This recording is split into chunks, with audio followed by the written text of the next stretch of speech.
हे cyber ठगों, आपसे हमारी अपील है कि हम जो खबर दिखाने जा रहे हैं उसे अपने रिस्क पर देखें। हो सकता है कि आपको दिल से बुरा लग जाए, क्योंकि आपके ही हमपेशा भाई कानपुर के एक नौजवान को ठगने चले थे। उन्होंने कोशिश भी पुरजोर की थी, लेकिन अब वो गिड़गिड़ा रहे हैं, क्योंकि साहब ने जिसे ठगने का प्लान बनाया था उसने वो कर दिखाया जिसकी उम्मीद शायद ही किसी साइबर अपराधी ने की हो। पता है कानपुर के उस बाशिंदे ने क्या किया? उसने साइबर ठग से ही पैसे अपने खाते में ट्रांसफर करा लिए। ये कारनामा साउंड तो असंभव सा कर रहा है, लेकिन ये हुआ है, और इसे अंजाम देने वाले शख्स का नाम है भूपेंद्र, जोगी नहीं, भूपेंद्र सिंह। तो ये कहानी शुरू हुई 6 मार्च को। आम दिनों की तरह इस रोज भी भूपेंद्र अपने रोजमर्रा के कामों में व्यस्त थे। तभी उनके मोबाइल की घंटी बजी। फोन उठाया तो उस ओर से आवाज आती है, मैं सीबीआई ऑफिसर बोल रहा हूं। ये साइबर ठग बिना छोटी मोटी प्रोफाइल चुनते ही नहीं है। कभी सीबीआई चीफ बन जाते हैं तो कभी ईडी के निदेशक। खैर, भूपेंद्र को जिस ठग की कॉल आई वो दुग्गल साहब उस दिन सीबीआई ऑफिसर बने थे। उसने भूपेंद्र को वही रटी रटाई धमकी दी। कहा, तुम्हारे अश्लील वीडियो हमारे पास हैं, केस भी दर्ज हो गया है, मामला खत्म करने के लिए 16,000 रुपए दो। और उसके बाद चट धमकी और पट फर्जी एफआईआर की कॉपी पेश कर दी गई। ये साइबर ठगों का एक कॉमन पैटर्न है। सामने वाले को उसके अश्लील वीडियो होने की धमकी दो, मॉर्फ की हुई फोटो वीडियो भेज दो और फिर पूरे ठसक से पैसे ऐंठो। खैर, भूपेंद्र के पास जब ऐसी कॉल आई तो उन्होंने घबराने की जगह शांत दिमाग से काम लिया। जबकि ऐसे मामलों में अधिकतर लोग हड़बड़ा जाते हैं और इसी हड़बड़ाहट को साइबर ठग हथियार की तरह इस्तेमाल करते हैं। लेकिन इस मामले में कुछ ऐसा हुआ नहीं। भूपेंद्र ने एक प्लान बनाया और उसे ऐसे एग्जीक्यूट किया कि जिसके चलते साइबर ठग को ही पूरे 10,000 रुपए भूपेंद्र को ट्रांसफर करने पड़े। आखिर भूपेंद्र ने ऐसी कौन सी योजना बनाई थी, सुनिए। तो मैं समझ तो गया था कि ये साइबर ठग और मेरे साथ गलत करने का प्रयास कर रहे हैं, एक तरीके से ठगी करने का शिकार मैं बन जाऊंगा।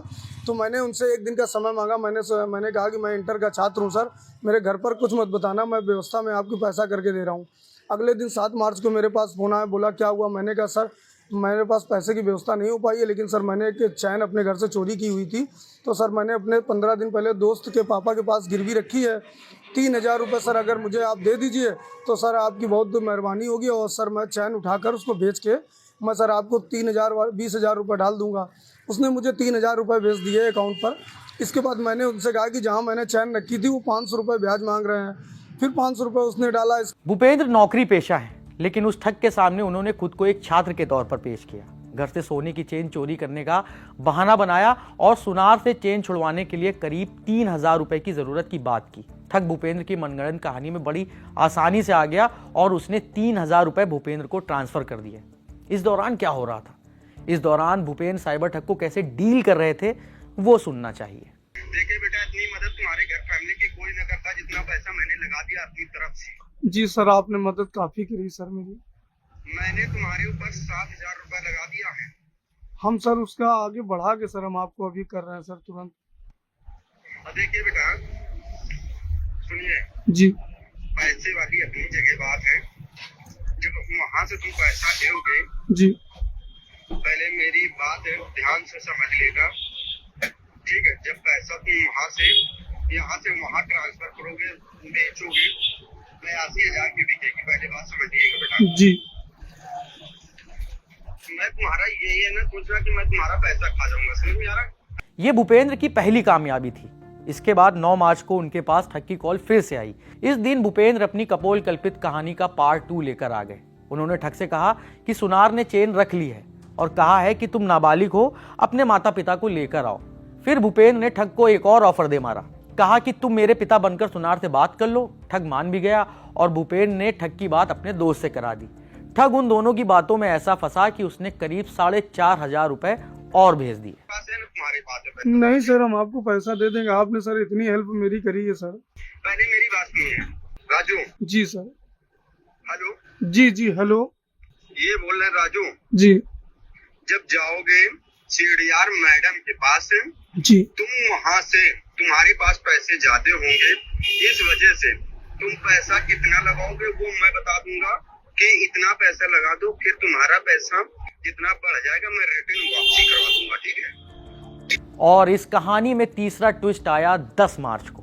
इस रोज ठग ने भूपेंद्र को कॉल करके अपने दिए 7,000 रुपए और फर्जी केस खत्म करने के बदले में मिलने वाला जो पैसा था उसका तकादा किया, मतलब जिस पैसे के लिए वो धमकी दे रहा था। लेकिन भूपेंद्र भाई नया प्लान तैयार लिए बैठे थे। ठग को बोल दिया कि चेन गिरवी रखकर 1,10,000 रुपए तक का लोन मिल सकता है, लेकिन 3,000 रुपए प्रोसेसिंग फीस लगेगी। ठग इस आशे में फिर से आ गया और 3,000 रुपए उसने फिर से भेज दिए। और जब अब ठग को यह एहसास हुआ कि उसके साथ खेला हो चुका है, तो सुनिए वो कैसे गिड़गिड़ा रहा है, कैसे रो रहा है। बेटा हम लोगों का घर परिवार है, मेरे बीवी बच्चे हैं बेटा, त्योहार आ गया है, मैं भी समझ सकता हूँ मेरी वाइफ क्या बोलेगी। हाँ सही है सर। अगर मेरे लड़के बच्चे पढ़ाई लिखाई कर रहे हैं, मैडम मेरे 3,000 रुपए मेरे पास लास्ट बचे थे, मेरी वाइफ नहीं दे रही थी, अभी 2 झापड़ लगा के पैसा तुम्हारे पास लगा के आया क्योंकि तुम्हारा जीवन करियर खराब हो रहा था। अरे नहीं सर, आपने मेरी बहुत हेल्प करी है सर। जाइए बेटा, फटाक दे जाइए जी। मैं व्हाट्सएप नंबर बता देना जिसपे वो चेक करते हैं। भूपेंद्र ने इस मामले की जानकारी पुलिस में दे दी है। उनका कहना है कि जो पैसे उसे ठग ने ट्रांसफर किए उसे वो पुलिस के माध्यम से किसी जरूरतमंद शख्स को दे देंगे। इस खबर के आखिर में हम आपसे इतनी अपील करना चाहते हैं कि जब आपके पास इस तरह की कॉल आए जिसमें आपको जरा सा भी अंदेशा हो कि ये ठग की कॉल आई है, तो घबराएं मत, धैर्य से काम लें। बाकी कैमरा संभाल लें हमारे प्रशांत भाई, मैं हूं नीरज और आप देखते रहिए दी लल्लन टॉप।